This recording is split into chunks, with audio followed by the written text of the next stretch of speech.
Hi, Julie here again. For today's Sunday snippet, I'm going to show you how to add a black and white layer to your image, but also how to colour that layer. We did some black and white luminosity masks a couple of weeks ago, but this is going to be something slightly different. So I've got this lovely Gatsby style image of Emily here, and what I'm going to do is go down to my adjustments layers down here, and I'm going to add a black and white layer. Now I'm not going to change the blend mode. I can come in here and adjust some of this if I wish to, just as I go through and do that. Now I'm quite happy with how it is there. What I'm going to do now is I'm going to come through and I'm going to apply a hue and saturation layer.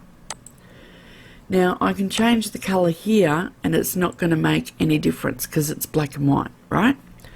But if you colorize the image, you can then actually set the tones. So if you wanted to have more of a sepia image, you move it towards sort of the yellows and orange. If you wanted to have more of a selenium, you go more towards the blue.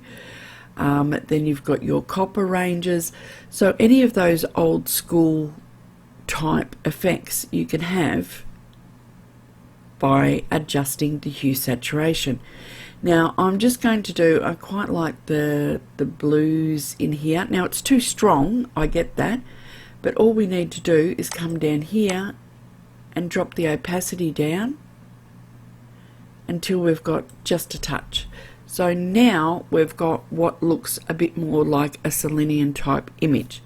Now it's too clean, so it needs some grain. So what I'm going to do is I'm going to add a new layer. I'm going to come up here and I'm going to go fill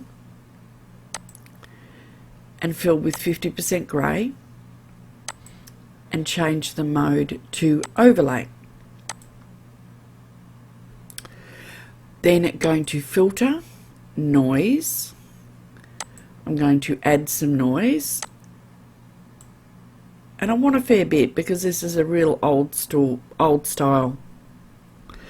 I'm keeping it on Gaussian and I'm going to monochromatic. Now I'm just going to click that.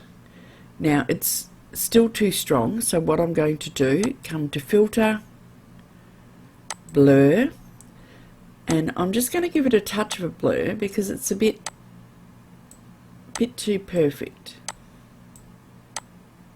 So maybe about 1.4.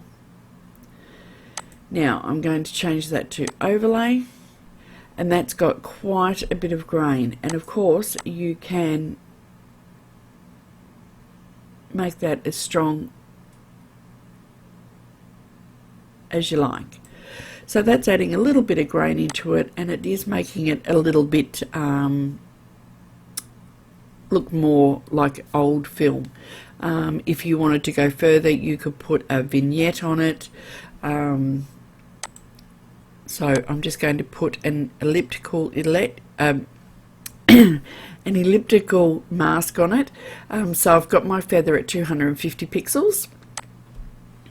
And I'm just going to draw that out, and I need to inverse because I want it to be on the outside. Come up to your levels, and I'm just going to bring that down. So that's it for today's Sunday snippet. I hope you enjoyed that, and I'll see you next week. Bye for now.